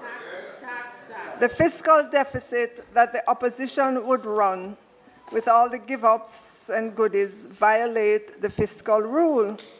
It would send a shockwave into the financial markets. Those with money would run to convert their Jamaican dollars to US dollars. The dollar would fly. Interest rates would go sky high. Bond prices would tumble. The balance sheets of the financial sector would be severely weakened instantaneously because they have large holdings in Government of Jamaica bonds, and much of the bonds would be marked to market, meaning the financial sector would have to write down the value of their bond holding. Within no time, Madam Speaker, the Bank of Jamaica would have to hike interest rates to try to slow down capital flight. Madam Speaker, I am not exaggerating. It would be FinSAC 2.0.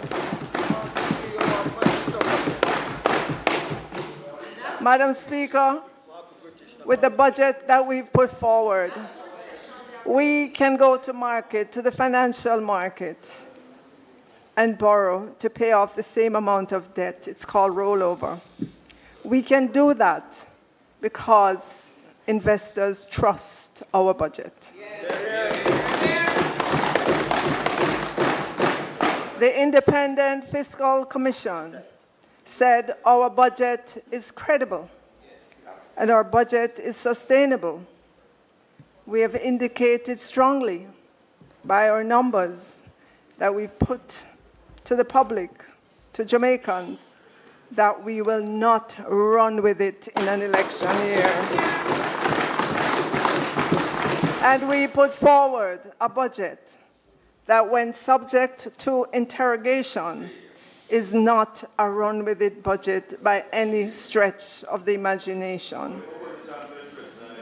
Madam Speaker,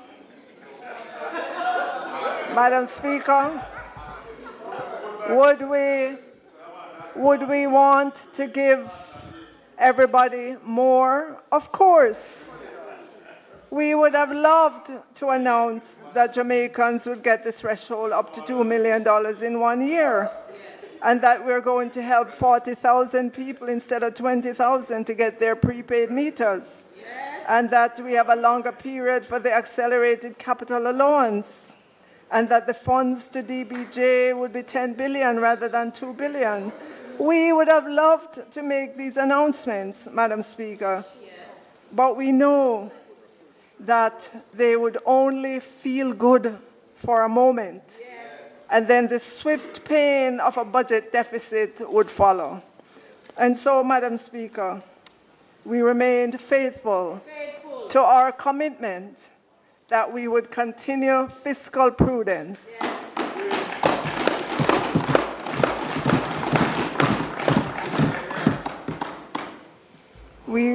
That we would continue fiscal prudence despite this being an election year with its many demands. And so I say to the opposition leader, and spokesman on finance, get off your high horse about securitization. Call up NHT and tell them that you still really need that $4.4 billion. And the no corporate income tax for MSMEs, you should personally call up the head of the MSME Alliance and apologize for getting their hopes up, because you will not be able to do the 0% corporate income tax for 3 years.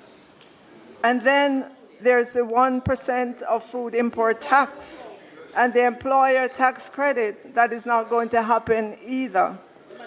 So, Madam Speaker, I believe we have given the implied budget of the opposition a thorough interrogation, and the two words that I have for the implied budget of the opposition are the following: not credible.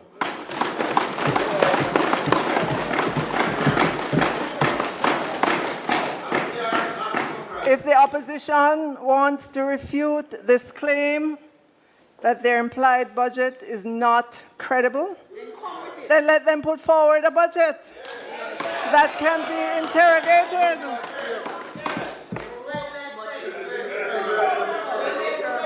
And Madam Speaker, you will note, Madam Speaker, that I did not even ask the opposition how they're going to implement the flat rate for water without bankrupting NWC. I've seen many creative ideas in social media about what persons would do to access the flat rate. But Madam Speaker, I will leave that for now. This I do know, Madam Speaker. The Jamaican people deserve more than promises and half-baked ideas. They deserve more than promises and half-baked ideas without the rigor of costings. As a country, as a people, we have matured in our thinking, Madam Speaker.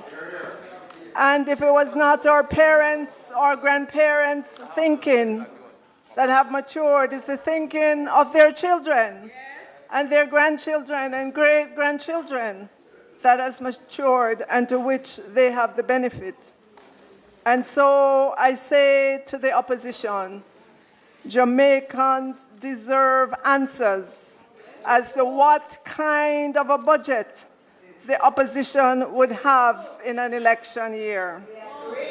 Madam Speaker, the opposition does not have to tell us right now in Parliament about their budget. They can think about it, Madam Speaker. The opposition does not even have to tell us next week or the following week. They can take their time, Madam Speaker. But, Madam Speaker, they sure need to tell the Jamaican people what are the numbers in their budget before the polls open on election day, whenever that day is, Madam Speaker.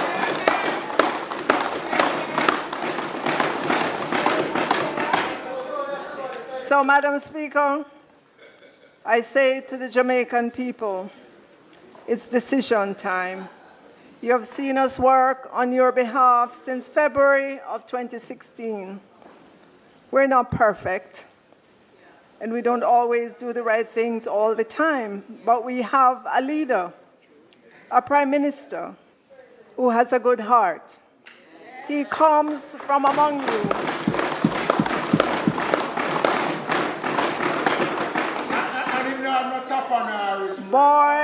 Born and lived in a board house in Spanish Town. He comes from among you. The Prime Minister He comes from among you.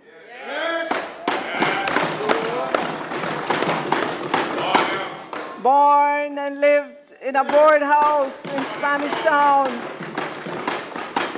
Do you ever wonder why he personally goes out and hand out the keys for the social houses built of block and steel? Even though, Madam Speaker, there's so many other demands on his time, it's because he does not want another little Jamaican boy or girl to grow up in a board house and run the risk of being teased by another little Jamaican boy or girl who would say, Abe, you and your mother live in a board house. He wants families to be able to hold up their head about their living conditions. No big unfinished Operation Pride schemes without proper sanitation.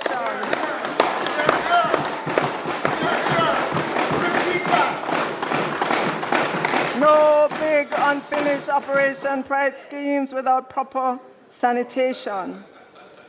Madam Speaker, as I close, I want the MSMEs to know that we would be delighted to have their representative at the table as we deliberate on the micro market.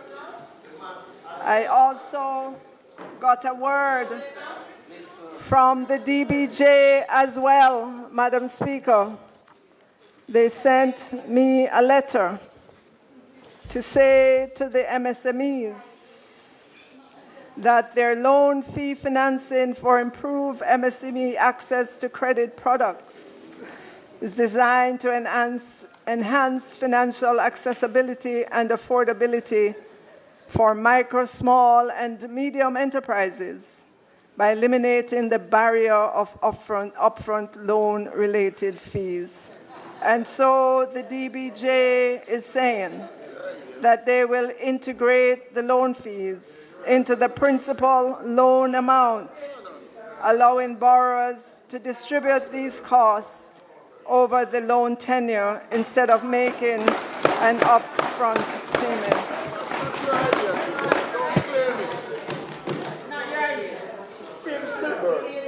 Madam Speaker,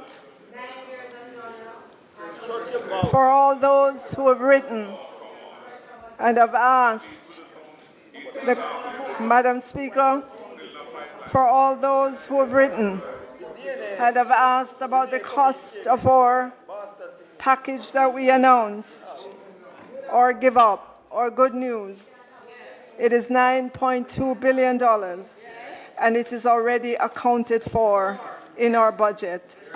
Madam Speaker, Madam Speaker, Jamaicans do not want a government that will party with the rent money, as the implied budget of the opposition has shown. You can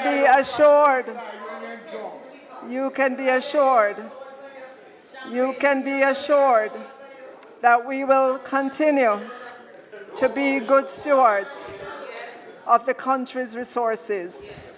And so, Madam Speaker, I say to all Jamaicans, it's decision time. Decision time.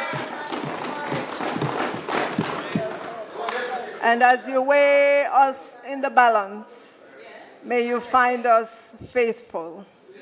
Madam Speaker, all that we are and everything we have resulted from our humble beginnings. One from the board house in Spanish Town, and one from Ty Dixon, who used to carry water on her head with a cutter and walk to school barefooted many times. All that we are and all that we have, we owe it to Jamaica.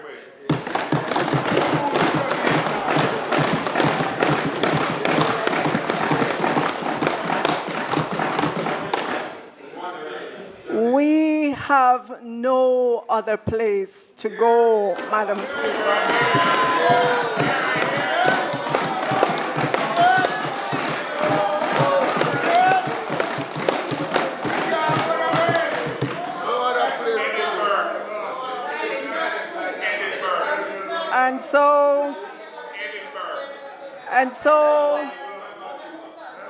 And so I say again to all Jamaicans, it's decision time. Whom do you trust with your future? Do you trust those who don't know what the financial cost of all the things they have promised? Or if they know, they still put forward an implied budget that is not sustainable and not credible, an implied budget that would cause another FinSac. Whom do you trust with your future? It's decision.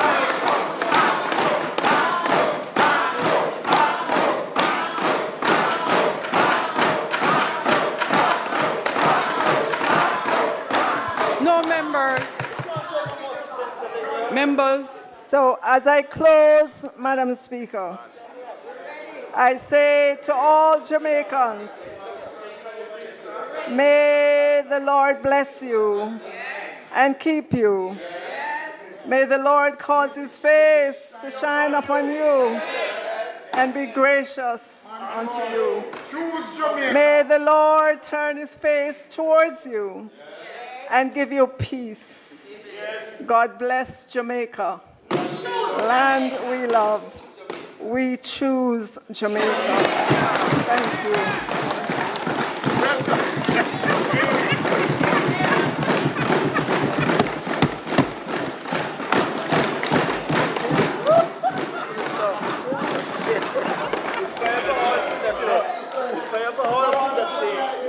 Very good.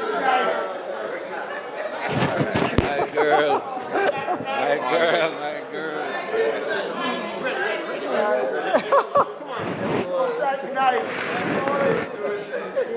Thank you. I'm still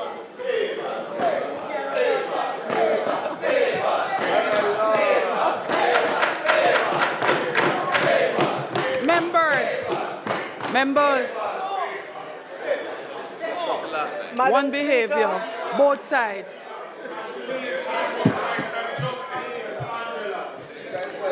Madam Speaker.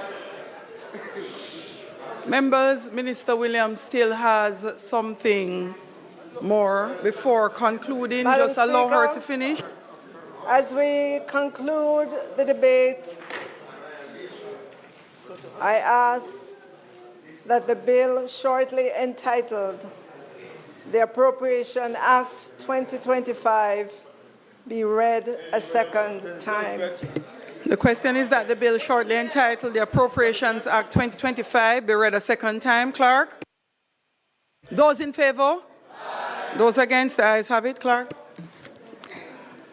An act to apply a sum out of the consolidated fund to service of the year ending on the 31st day of March 2026 and to appropriate the sums granted in this session of Parliament read a second time. The House will now resolve itself into a committee of the whole House to consider the bill clause by clause. Marshal.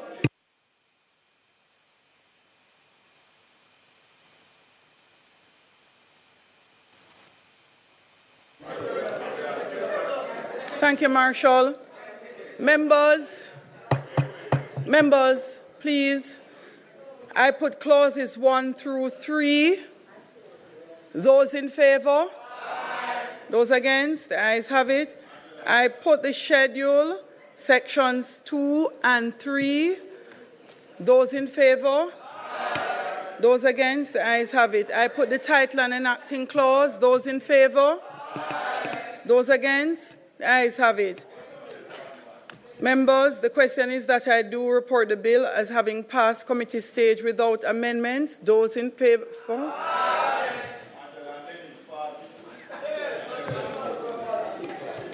Madam Speaker, I now ask that the bill be read a third time. Okay, so Minister, just one small item. We're back in the House, I do report the bill as having passed committee stage. And clerk, we'll just continue. The minister has asked that the bill be read a third time. Those in favor? Aye. Those against? The ayes have it. Clerk. An act to apply a sum out of the consolidated fund to service of the year ending on the 31st day of March 2026 and to appropriate the sums granted in this session of Parliament, read for a third time and passed.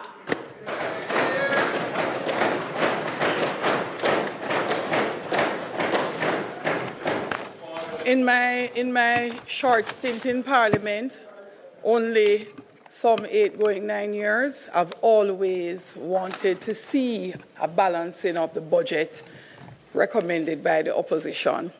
House Leader. Madam Speaker, it is really satisfying to note that you have at least realized that in your 9th year. And as a matter of fact, Madam Speaker, it's perhaps one of the first times that we have seen a technical presentation in the closing of our budget, where everybody can watch and see and understand. And Madam Speaker, if there's any doubt in anyone's mind as to the veracity of what has been presented, the hard information presented has made the point and made it very well indeed. So, Madam Speaker, we have come to the end of perhaps the best budget debate that I have experienced, certainly as a member of this House. And we've been here in this House a little while. Member Samuda, and I call your name not in breach of the standing orders at all, but in reference to your years of service to this honorable House, as perhaps the longest serving member of Parliament anywhere in the Caribbean. Yes, but he's here. He's here at the moment.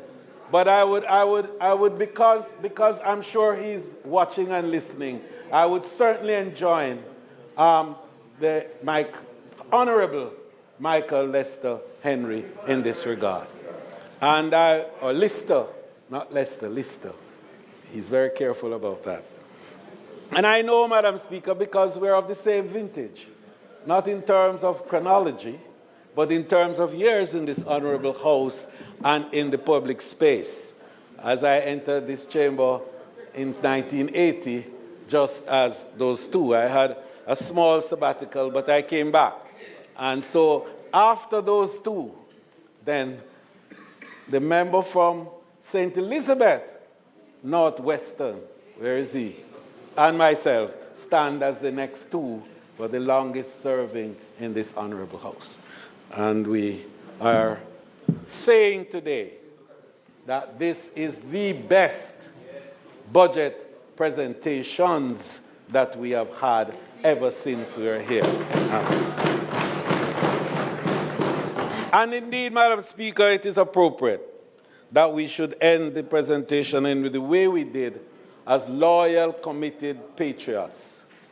One country. To reinforce the simple fact that we choose Jamaica.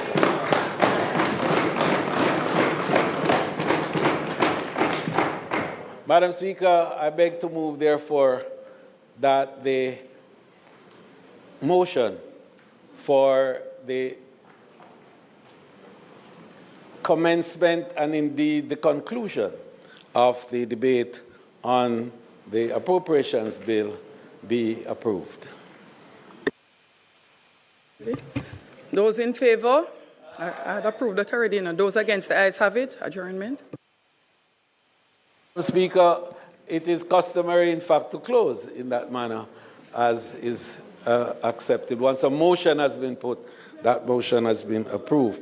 Madam Speaker, is not intended to do any further business for the House today. I therefore move for the adjournment of the House until Tuesday,